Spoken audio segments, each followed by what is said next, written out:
Number 3. I'm a female, and I was 21 at the time of this occurrence. Back in 2010, I was living at home with my mom. I used to stay up until 4 a.m. The only show that was on that was any good was Law & Order SVU.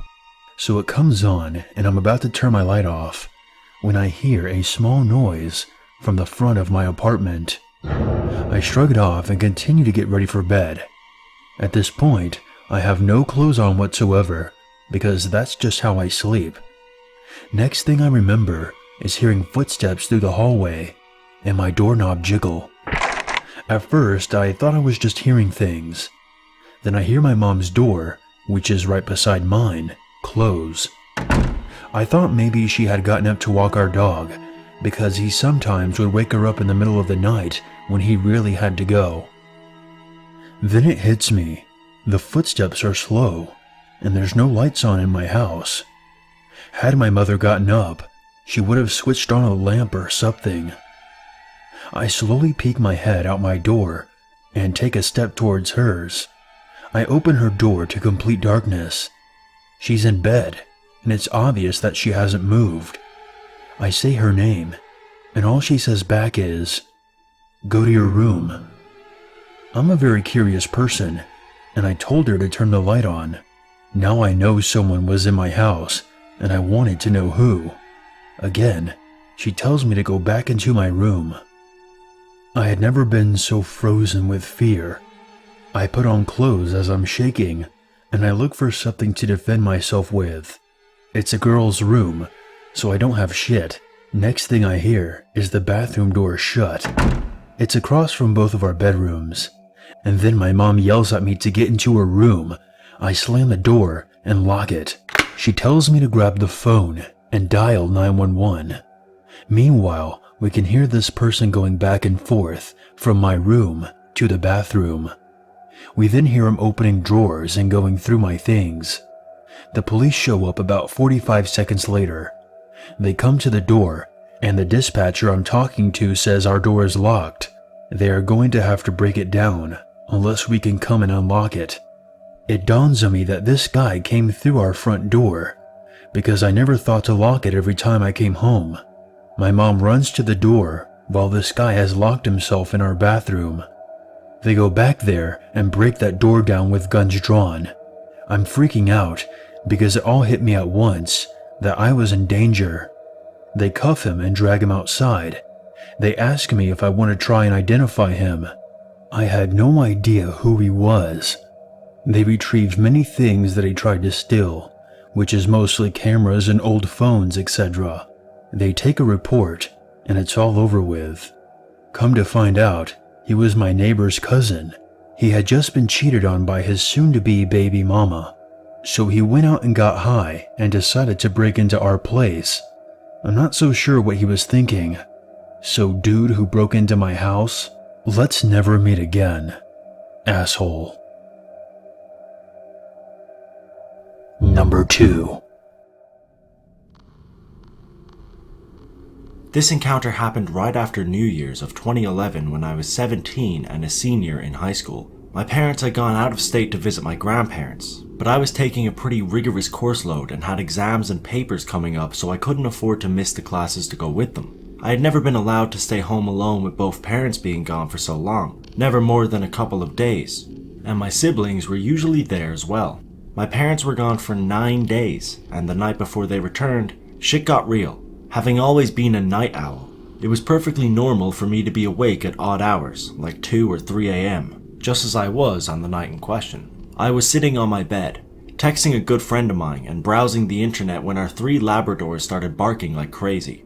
My family lived on 10 acres in the middle of nowhere in Tennessee in a pretty wooded area, so I assumed they had just seen a deer or a raccoon or something. The dogs quieted down, so I didn't think anything of it for about 5 or so minutes. Then I heard something odd. It sounded like the window in the bedroom below mine opening. At first, I thought I was just tired and psyching myself out. That only lasted for a moment, however, because I heard footsteps coming up the stairs. The stairs were directly next to my room, with the stairwell opening up right next to the door of my bedroom. I reached over to my door. Not making a sound, and I locked it.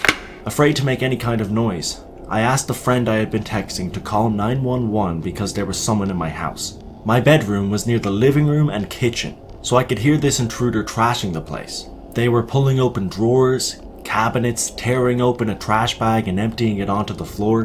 The 911 operators called my cell phone, but I was too afraid to answer. Thankfully, my friend stayed on the line with them and we answered all of their questions through him.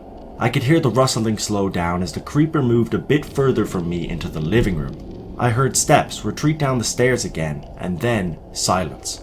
No dogs barking, no windows opening. About 40 minutes of sitting alone, scared, crying after the initial 911 call, the police finally arrived. They tapped on my bedroom window, which scared the daylights out of me. I walked to the front door and let them in. A detail that concerned me was when I let the police in, the security alarm started blaring. It had been armed the entire time. Another odd detail was that the window I had heard open was the only entrance to the house that didn't have an alarm sensor. Nothing was taken, just sorted through, and a few days later, one of the neighbors called the police for a similar incident. Truthfully, I don't know why my parents left me home alone because there had been a string of break-ins in the relative area in the weeks before. To my knowledge, there was never an arrest made in any of the cases.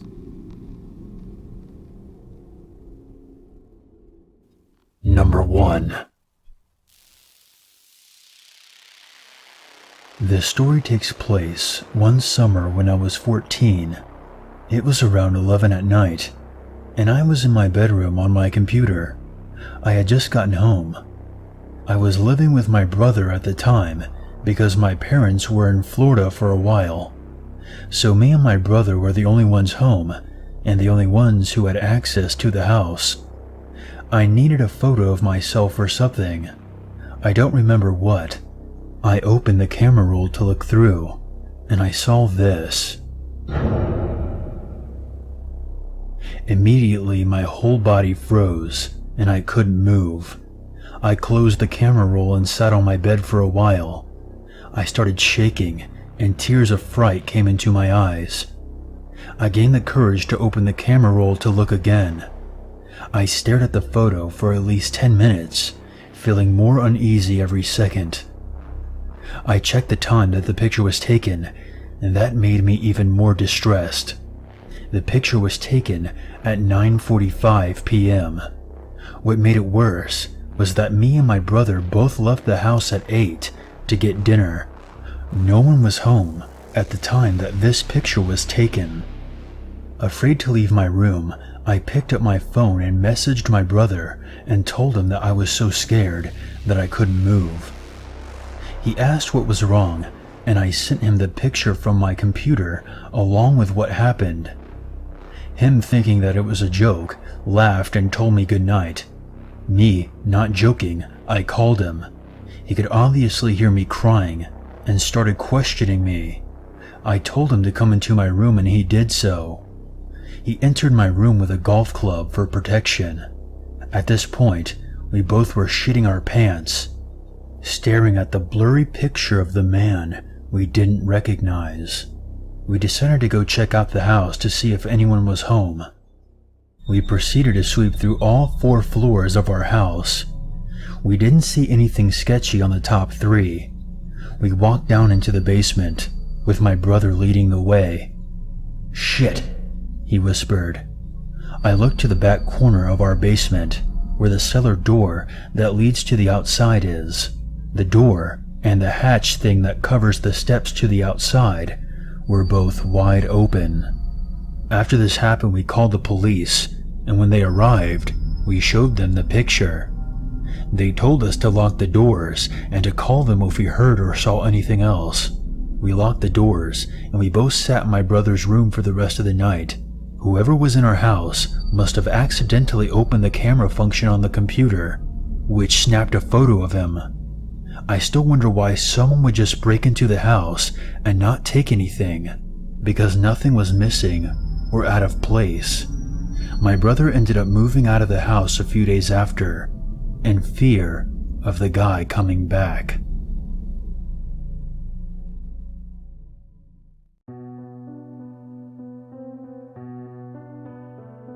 Hey guys, Unit 522 here, and I want to thank you very much for watching my video. I would appreciate it very much if you would share, like, and comment. And if you're new to this channel, become one with the Unity by hitting the subscribe button. If you have a scary story or experience that you want featured on this channel, you can always send it to my email or post it on the Free Horror Stories subreddit. The links for those can be found in the description below. If you would like to help out this channel even more, consider a PayPal donation. And for more updates, be sure to follow me on Twitter. There's nothing wrong with a little darkness in your life, as long as you never forget there's always a reason to be afraid.